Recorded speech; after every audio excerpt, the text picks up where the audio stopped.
নমস্কাৰ এনি ভাৰত 24 চাই থকাৰ বাবে ধন্যবাদ জনাইছো।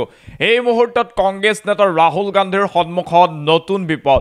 কিয়নো কালিৰ দিনটোত দেখা পাইছিলোঁ যে ভাৰত জোৰো যি ন্যায় যাত্ৰা আছে সেই ন্যায় যাত্ৰাৰ সমদল আহি গুৱাহাটী মহানগৰীত উপস্থিত হৈছিল।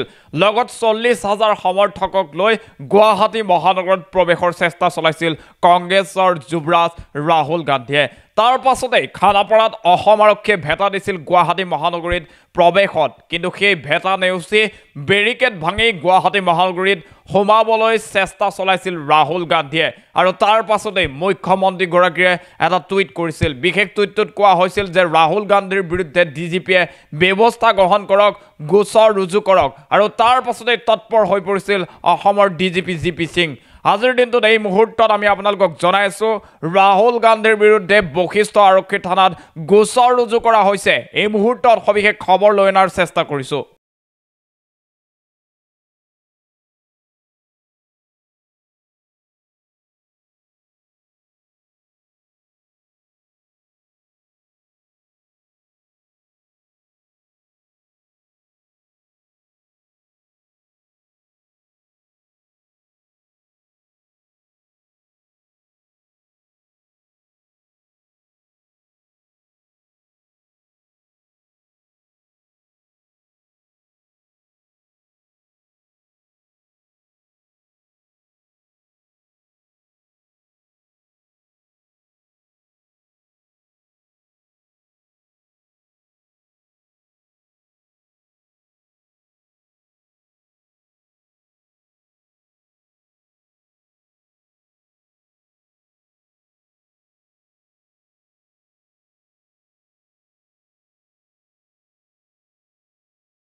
সম্ভৱ দেখুৱাবলৈ অনুৰোধ জনাইছোঁ।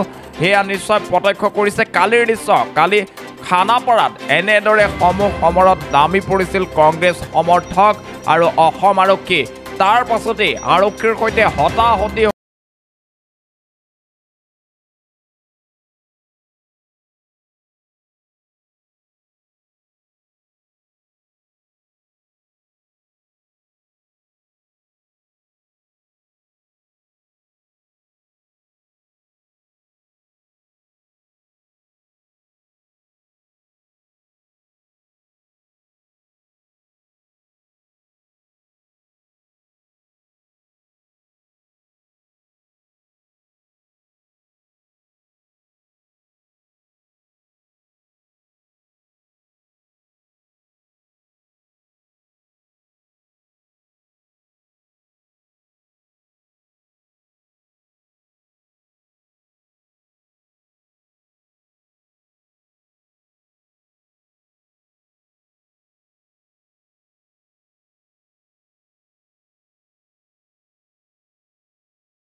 অভিনন্দন, আপোনাৰ এজনী ছোৱালী জন্ম হৈছে।